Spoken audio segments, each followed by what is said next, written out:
Hi friends, Nitin Sreeleela జంటగా వెంకీ కుడుముల దర్శకత్వంలో వచ్చిన రాబిన్హుడ్ సినిమా ఎలా ఉందో ఇప్పుడు చూద్దాం. అనాథైన రాబిన్హుడ్ దొంగతనాలు చేస్తూ ఉంటాడు. అయితే అతన్ని పట్టుకోవడం కోసం విక్టర్ అనే పోలీస్ ఆఫీసర్ తిరుగుతూ ఉంటాడు.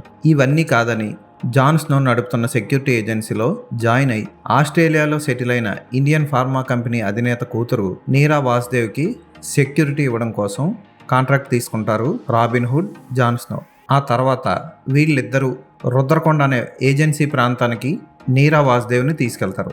అక్కడే ఉన్న విలన్ స్వామికి రాబిన్హుడ్కి వచ్చిన గొడవ ఏంటి, ఆ తర్వాత ఏం జరిగింది, అసలు ఈ ఊరికే నీరా వాసుదేవ్ని ఎందుకు తీసుకొచ్చారన్నది మిగిలిన కథ. పాత కథకి కొత్త టేకింగ్తో కొన్ని కామెడీ సీన్లు యాడ్ చేసి వెంకీ కుడుముల పర్వాలేదు అనిపించేలా ఫస్ట్ హాఫ్ని తీశాడు. సెకండ్ హాఫ్కి వచ్చేసరికి సినిమా అంతా తర్వాత ఏం జరుగుతుందో మనం ముందే ఊహించవచ్చు.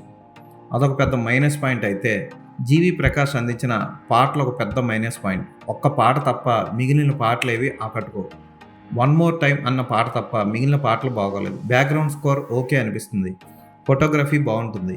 వెంకీ కుడుముల సెకండ్ హాఫ్ని మరీ నీరసం కలిగించేలా తీశాడు. క్లైమాక్స్ని కూడా అంత గొప్పగా ముగించలేదు.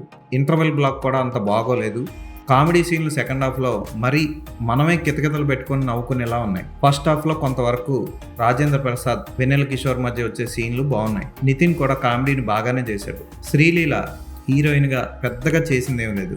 ఆమెకి అంతగా సూట్ అవ్వలేదు కూడా ఆ పాత్ర. రిచ్ గాలిగా కనిపించింది కానీ ఓకే అనిపించింది, కానీ ఆమె చూపించే యాటిట్యూడ్, అదే బలుపు, రిచ్ గాలికి ఉండాల్సినంత బలుపు, హోదా ఆమె ఫేస్లో కనపడలేదు. ఇంకా ఆమె వయసు చిన్నదవడం వల్ల ఆమెలో స్త్రీతత్వం ఇంకా పూర్తిగా రాకపోవడం వల్ల పిల్ల బచ్చా చేష్టలా అనిపిస్తాయి ఆమె చేసే పనులను చూస్తే. అయినా పర్వాలేదు, సినిమాలో గ్లామర్ కంటెంట్ని ఆమె చక్కగా అందించింది. ఇక ఇది దా సర్ప్రైజ్ లాంటి భయంకరమైన పాటల్లో పెద్దగా మనం ఆకట్టుకోవడానికి ఏమీ లేవు.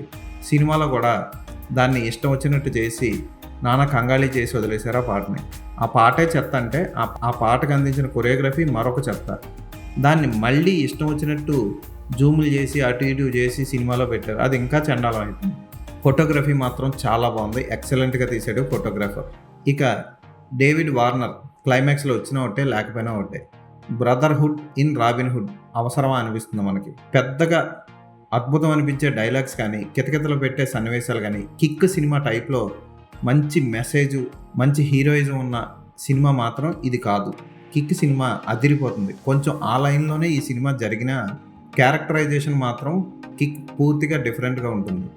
ఈ సినిమాలో నితిన్ పెద్దగా చేసింది ఏం లేదు. అతను ముందు సినిమాలన్నింటిలో చేసిన పనులే చేశాడు. అక్కడక్కడ కొంచెం అతిగా కూడా అనిపిస్తుంది ఆయన చేసిన పనులు.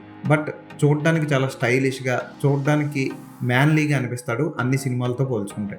రాజేంద్ర ప్రసాద్ ఆయనలో ఉన్న కరెక్ట్ పొటెన్షియాలిటీని ఎవరూ సరిగ్గా వాడుకోవట్లేదు అనడానికి ఈ సినిమాలో పాత్ర కూడా ఒక ఉదాహరణ. వెన్నెల కిషోర్ మాత్రం బాగా చేశాడు. కాకపోతే ఎప్పట్లాగే ఉంటుంది, రొటీన్గా ఉంటుంది. ఏదో టైం పాస్కి ఒకసారి సినిమా చూడాలనుకుంటే ఈ సినిమాకి వెళ్ళండి. ఈ సినిమాకి నేను ఇచ్చే రేటింగ్ 2.5/5.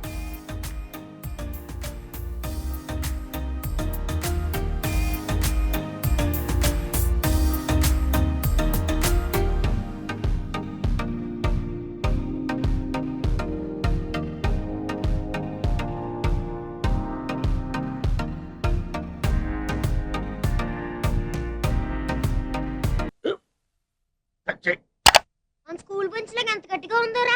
కొట్రా, కొట్టు, పర్లేదు, కొట్టు. అబ్బా చైన్ పెట్టేసింది బాబాయ్. నీకు నొప్పి ఏంటి ఆ, నువ్వు కొడతావా? కమా బిట్ మీ యార్. వద్దు బాబాయ్. వాడిని నేను కొట్టడం లేదమ్మా, వాడినే నన్ను కొట్టమంటున్నాను. ఆ. నువ్వేం కంగారు పడక్కర్లేదు. అడుగుతావేంటి?